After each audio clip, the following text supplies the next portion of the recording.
Assalamualaikum warahmatullahi wabarakatuh.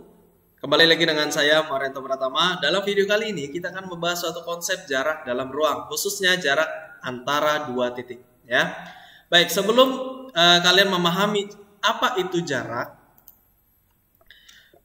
sebelum kita pahami apa itu jarak, jarak dalam ruang, tentu kita harus tahu dulu apa sih bedanya antara lintasan dengan jarak, gitu ya. Nah, untuk memahami kedua ini, maka kita gunakan di sini Google Map, ya. Kamu perhatikan di sini suatu Google Map. Nah, Google Map ini merupakan suatu rute, ya, rute dari Bonang, Bojongnangka menuju SMA Islam Al Azhar BSD, ya. Nah, Google Map menyarankan suatu rute di sini dengan panjang lintasannya itu sejauh 14,3 km jika Bapak menggunakan mobil, ya. Sekarang kita lihat di sini kalau Bapak berjalan kaki, ya, memang waktu tempuhnya lebih lama, tapi di sini lihat kilometernya lebih sedikit, 12,4 km. Nah, sekarang bayangkan sama kalian kalau seandainya nanti ada transportasi udara dari Bojongnangka ke SMA Islam Al Azhar BSD langsung, ya, menggunakan drone. Bayangin kayak baling-baling Doraemon, gitu ya. Maka kita coba ukur jarak antara Bonang menuju ke sekolah, ya. Nah, ternyata kilometernya lebih kecil lagi, 9,14 km, ya. Nah, dalam matematika lintasan yang terpendek ini disebut dengan jarak, ya. Jadi kalau kamu lihat, perhatikan di sini, dia berupa garis lurus, ya.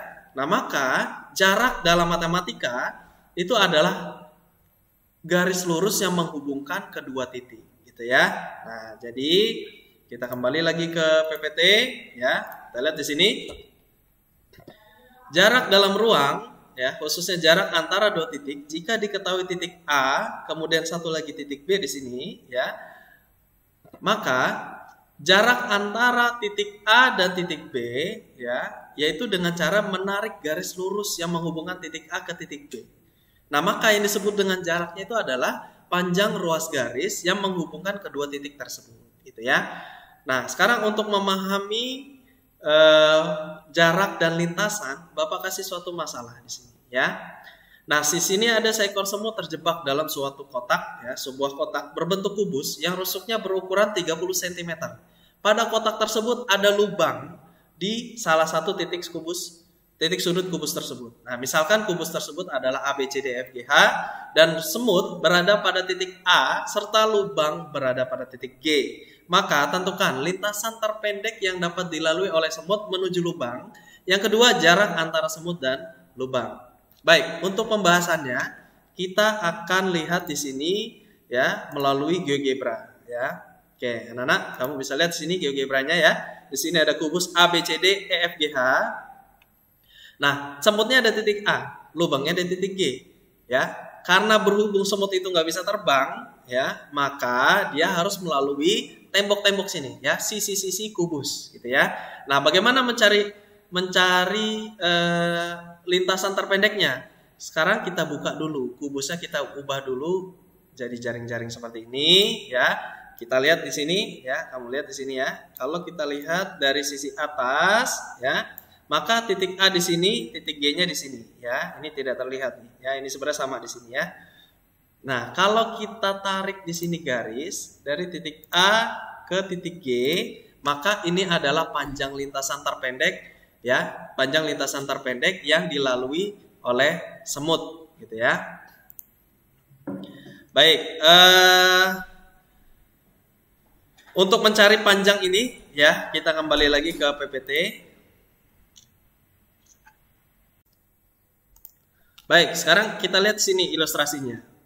Jika kita ingin mencari lintasan terpendek yang dapat dilalui oleh semut menuju lubang, yaitu dari titik A menuju titik G, maka kita bisa gunakan segitiga AFG. Dan segitiga AFG ini merupakan segitiga siku-siku. Sehingga untuk mencari panjang AG, maka kita bisa gunakan teorema Pitagoras. AG kuadrat sama dengan AF kuadrat ditambah FG kuadrat, ya. Sehingga di sini kita peroleh AG kuadrat sama dengan 4.500, sehingga AG-nya bisa plus 30 akar 5, bisa minus 30 akar 5. Tapi panjang tidak mungkin minus ya. Sehingga lintasan terpendek yang dapat dilalui semut menuju lubang adalah 30 akar 5 cm.